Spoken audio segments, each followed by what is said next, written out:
c'est pour permettre de prendre la déjection des bœufs, c'est-à-dire la bouche de vache, leur caca, ramener facilement dans notre espace de production végétale. Et dès que ça va produire, puisque c'est ça notre engrais,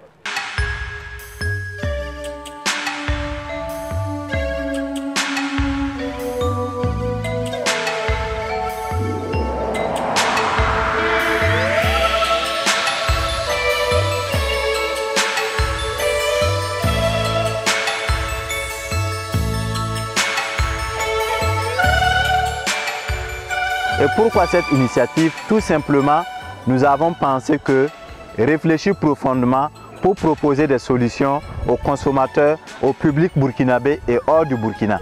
De nos jours, les gens sont soucieux de ce qu'ils mangent. Qu'est-ce que les gens mangent? La plupart des gens ne savent pas. Comment les légumes sont produits? Les gens ne le savent pas. Les enfants aujourd'hui que nous avons ne savent pas vraiment quelle est l'importance de notre environnement. Pourquoi la population, pourquoi nous devrions avoir un comportement éco-citoyen? Ce sont des questions que nous nous sommes posées pour ouvrir cette 5e édition des Journées Portes Ouvertes.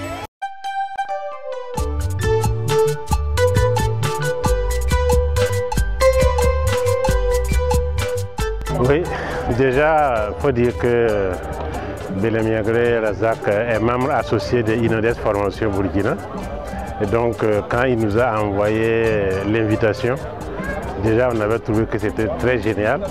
Et donc, en tant que membre du conseil d'administration et membre associé, il était de bon ton, en tout cas pour nous, de venir les soutenir dans cette initiative. Alors, quand on est arrivé, on était vraiment émerveillés et on a vu que c'est une très belle initiative, une excellente initiative à perpétuer. Ça rallie beaucoup de choses en même temps.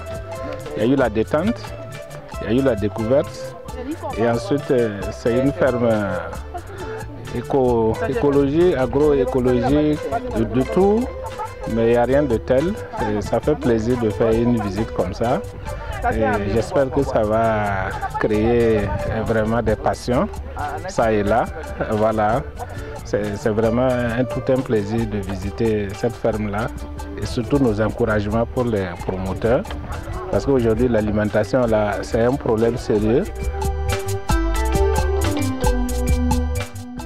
Quand on part acheter les produits sur le marché, bien sûr on a peur à cause des produits chimiques que les agriculteurs utilisent en grande quantité, mais avec le peu de connaissances que j'ai, je sais quand même détecter ce qui semble moins dangereux pour la santé. Et ce matin encore, j'ai eu d'autres astuces pour ajouter à ma petite connaissance. Nous avons souhaité venir partager l'expérience de l'association Béonéré, surtout sur les aspects agroécologiques. Donc, en tout cas, ça se passe très bien. Nous avons récolté des fraises, nous avons récolté des carottes, des betteraves. De la laitue. Voilà, donc on va dire que ça se passe très bien. Il y a les textes et il y a les contextes. Voilà. Dans les textes, on dit qu'idéalement, c'est bien de faire l'agroécologie, mais dans le contexte burkinabé, c'est comment? Je pense que c'est ce comment-là nous sommes venus constater aujourd'hui. Et surtout, l'idée et l'objectif premier, c'était que les enfants-là aient déjà envie de faire cette chose-là et enlever l'idée de leur tête que ceux qui font l'agriculture, c'est ceux qui n'ont pas réussi dans les études. Je pense que la journée, on est allé au-delà de mes attentes. Et l'objectif premier qui était que les enfants puissent comprendre et savoir ce qui se passe ici à Terre et savoir qu'on peut cultiver sainement. Et bon, disons avoir des cultures saines pour la restauration sans pour autant utiliser les pesticides.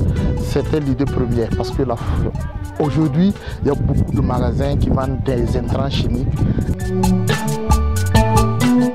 Découvrir les légumes, déguster les légumes, découvrir comment les légumes sont produits, voir le potentiel et le travail produit par les agroécologistes au Burkina Faso et croire également ce ce que l'agroécologie peut faire comme production au Burkina Faso. La plupart des gens disent que l'agroécologie n'est pas rentable. L'agroécologie, on ne peut pas cultiver sans utiliser des produits chimiques de synthèse. Une interrogation auquel nous avons décidé aujourd'hui d'ouvrir les portes et de montrer comment nous arrivons à produire les légumes sans faire usage des produits chimiques de synthèse. Au-delà de ça, c'est une journée porte ouverte qui va inciter les gens à investir dans le domaine de l'agroécologie et de l'agriculture biologique. Nous avons une vision actuelle, l'atteinte de l'autosuffisance alimentaire. Comment nous devrions travailler? Nous sommes ici un potentiel déposé et que nous voulons donner ce potentiel à des futurs retraités qui peuvent créer un cadre de vie sain pour prolonger leur durée de vie, pour prolonger leur expérience de vie. Nous avons ouvert également ce cadre pour montrer aux jeunes étudiants que l'agriculture est un métier. Nous avons ouvert également pour montrer aux ONG, les projets et programmes que l'agroécologie doit être l'un des moyens pour atteindre l'autosuffisance actuellement dans le contexte où nous sommes au Burkina Faso.